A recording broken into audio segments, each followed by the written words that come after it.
They say imagination is a gift, but they never tell you it can become a cage. Studies show that those who score highest in imagination are also more likely to suffer major depressive episodes, not because they are broken, but because their minds do not know how to stop creating, even when the creation turns against them. Maybe you know that feeling. Maybe you've laid awake at 3 a.m., building futures you'll never live, rehearsing tragedies that haven't even happened, suffering wounds no one else can see. Carl Jung wrote that the human mind is not a simple machine. It is a landscape, a vast and fathomless wilderness, stretching beyond the reach of logic, lit by the flicker of something ancient and wild. And for those gifted with high openness, with the ability to imagine 10,000 worlds at once, the mind becomes not just a tool, but a terrain, a place of wonder, a place of terror. You don't walk through life the way others do. You swim through it. You feel the tides of unseen things pulling at you. You taste the future on the back of your tongue before the present has even arrived. And sometimes in the stillness you realize you are no longer swimming forward. You are drifting, spinning, lost in the endless ocean of your own thought. The same imagination that once saved you, that once lifted you out of loneliness, of fear, of pain, now begins to spiral. Now it paints disasters where there are none. Now it rehearses heartbreaks you haven't even met yet. Have you ever found yourself trapped in a world built entirely inside your own head? A world so vivid, so real, it eclipsed everything in front of you. You thought you were planning. You thought you were protecting yourself. But you were building prisons with your own hands. Not all chains are made of iron. Some are woven from stories, and the cruelest part, you are the storyteller. This is where the descent begins. Not with an explosion, not with a catastrophe, but with a whisper, what if? What if it all falls apart? What if the worst thing you can imagine happens? And the mind, brilliant and obedient, begins to answer. It spins, it loops, it constructs vivid architectures of fear. And you, the dreamer, begin to drown in your own genius, because the question was never whether imagination could save you. The real question is whether it might destroy you first. And so we begin, not in the light, but in the flicker. Not in certainty, but in the shimmer of a mind too vast to be caged and too fragile to be left to wander without a map. You were never broken. You were simply born to walk oceans, but no one taught you how not to drown.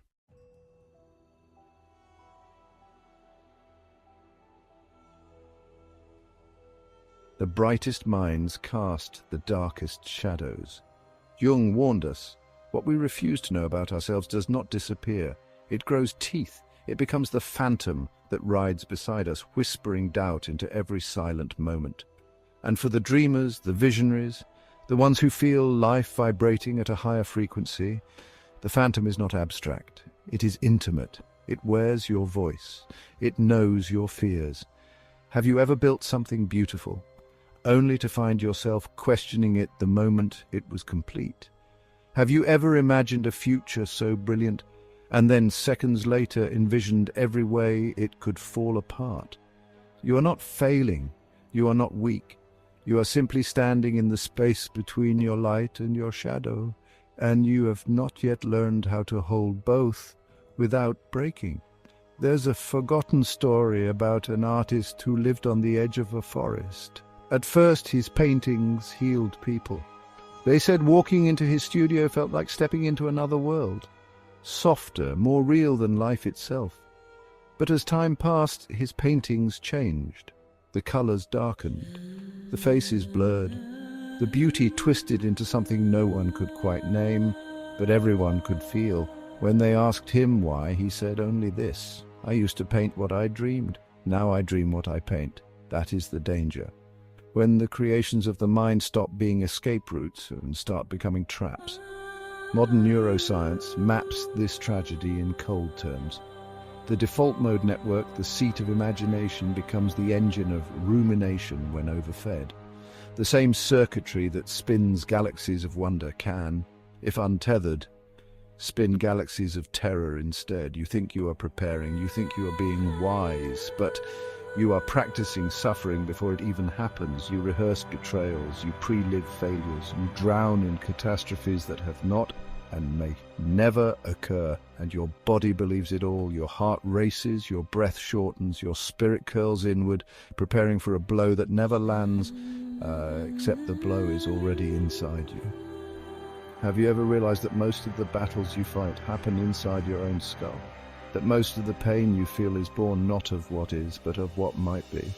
This is the trap of the gifted mind. It invents, it dreams, it creates, but if left unchecked, it also turns inward, devouring itself. You build a masterpiece, and then you doubt it. You write a future, and then you fear it.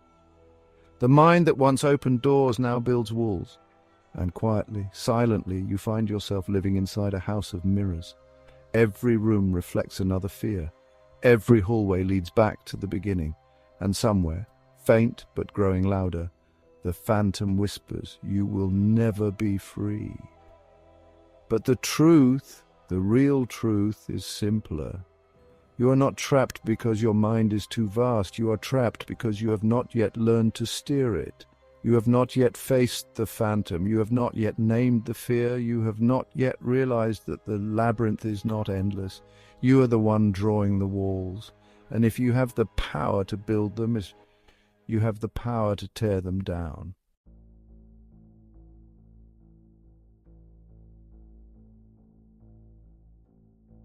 No one tells you how easily wonder turns into weight. You begin with hope. You create to heal, to dream, to slip through the cracks of a world too heavy to carry.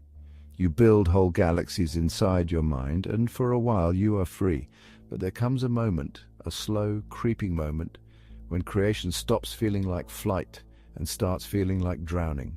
You don't notice it at first. You think you're still exploring. You think you're still building, but in truth you are looping. You revisit the same memories, the same doubts, the same quiet fears, dressed up in different colors. You are spinning inside a beautiful machine that has long since slipped out of your control. Have you ever replayed a conversation you barely remember until the memory cut deeper than the words ever did?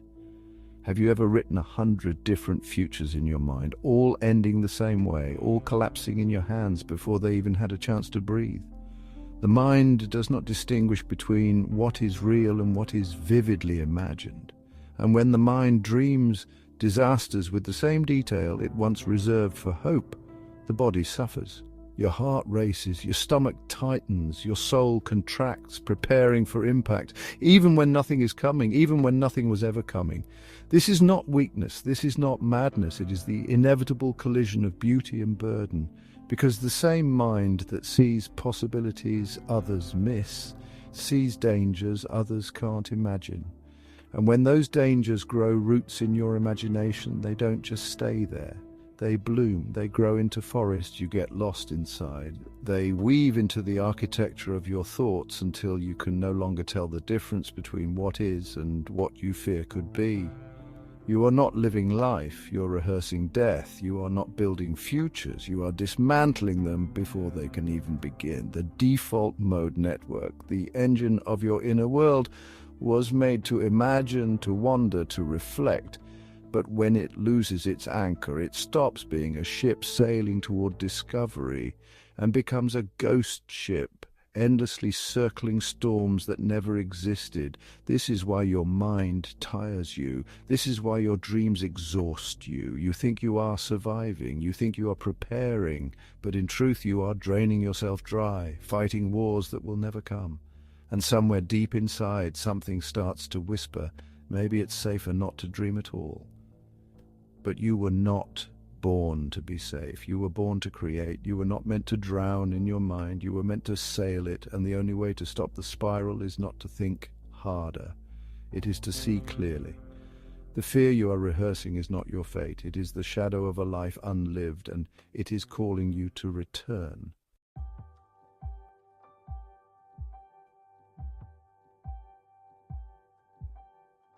They told you imagination was a gift. And they were right, but they forgot to tell you. Every gift sharp enough to open new worlds is sharp enough to wound you too. Carl Jung called it the suffering of a soul that has not yet found its meaning, a kind of sacred ache, the price you pay for seeing too much too soon, too vividly. Because when the mind creates without anchoring, when it dreams without integrating, it doesn't just imagine beauty, it manufactures catastrophe. You find yourself standing in front of every joy you've ever wanted, and the first thought that strikes you isn't wonder, it's terror. What if I lose this? What if it isn't real? What if it's taken away? And the mind, brilliant and obedient as always, begins to paint those fears in vivid detail. It becomes easier to sabotage yourself than to endure the risk of hope. It becomes safer to expect loss than to be surprised by it. You think you are protecting yourself. You think you are preparing for the fall, but what you are really doing is falling in advance. And the tragedy is you fall into holes you dug yourself.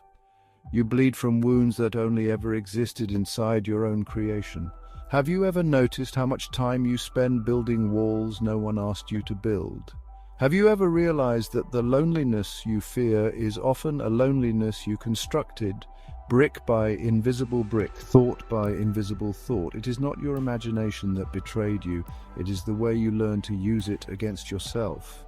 Openness, the very trait that makes you a visionary, also makes you vulnerable. Vulnerable to beauty, vulnerable to loss, vulnerable to the infinite. And somewhere along the way, maybe no one taught you how to survive openness, how to hold the weight of possibility without collapsing under it. But you can learn. Because imagination was never meant to be a weapon turned inward. It was meant to be a bridge between fear and faith, between suffering and meaning, between the life you fear losing and the life you still have yet to build. And the moment you realize that, the moment you see that the mind spinning nightmares can just as easily spin visions of healing, of hope, of courage, that is the moment you begin to reclaim the gift, not by silencing your imagination, but by teaching it new songs to sing, songs that speak not of inevitable endings, but of resilient beginnings, because you are not here to live inside your fears. You are here to write stories the darkness never saw coming. And it starts now. It starts the moment you decide to imagine differently, not with despair, but with devotion.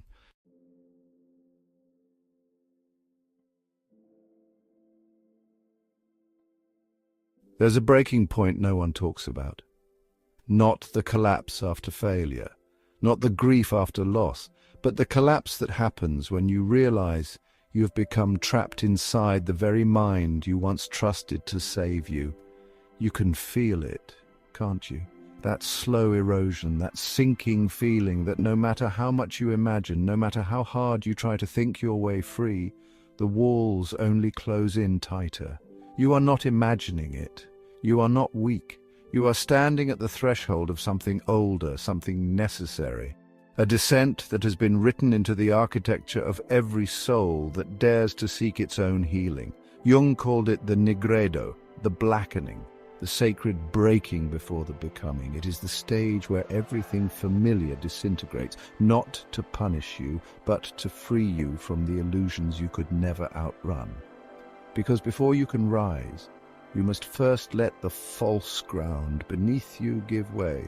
The illusions you once clung to, that you could outthink pain, that you could rehearse enough tragedy to prevent it, that imagination alone could save you, they were never strong enough to carry the weight of your soul. And so you fall, not down into nothing, but down into truth. Into the parts of yourself you locked away when the world taught you fear, into the abandoned grief you tried to paint over with dreams, into the raw, trembling center of your own being. It feels like dying, and in a way it is. The death of the self you thought you had to be, the death of the mind that believed it could control everything if only it imagined hard enough. But this death is not the end, it is the beginning. Have you ever been so lost inside yourself that you forgot what the light even felt like? Have you ever been so buried under your own fears that you could barely remember the sound of your own voice? If you have, then you are not broken. You are becoming. Because wholeness is not the absence of darkness. It is the weaving of darkness and light into something stronger than either alone. The mind that once spun nightmares can become the mind that births new worlds, but only if you stay. Only if you sit in the ashes of your old beliefs and listen, not to the screaming fears, but to the quiet voice underneath. The voice that has always been there, waiting, patient, unafraid. The voice that says, "You were never meant to live in cages you built from your own brilliance. You were meant to build bridges from it instead." The descent is brutal. It strips away the stories you hid behind. It demands that you face yourself without armor, without illusion, without escape. But it also hands you the one thing you've been searching for all along. Freedom. Freedom not from fear, but from the need to be ruled by it. Freedom not from pain, but from the endless rehearsal of it. Freedom to dream again. Not as a way to escape life, but as a way to fully live it. The only way out is through. And you, whether you know it yet or not, you are already walking the path.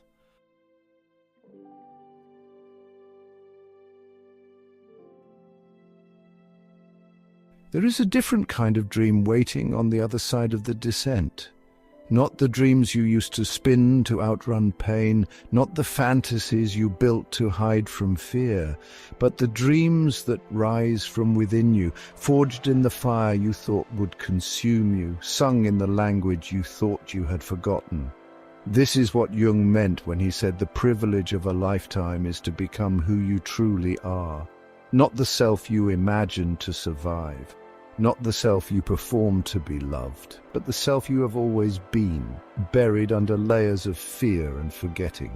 The imagination that once spun prisons now builds temples. The mind that once rehearsed endings now dares to sculpt beginnings. You do not lose your creativity when you heal.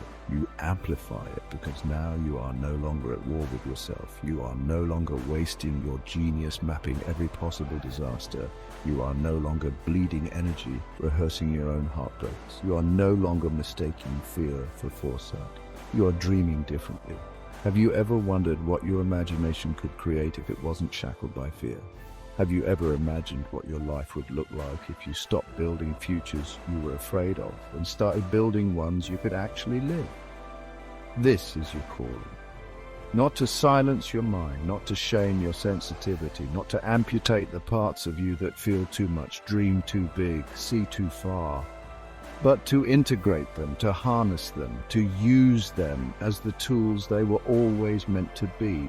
You are not here to drown in your own mind, you are here to steer it. You are not here to rehearse your own destruction, you are here to compose your resurrection.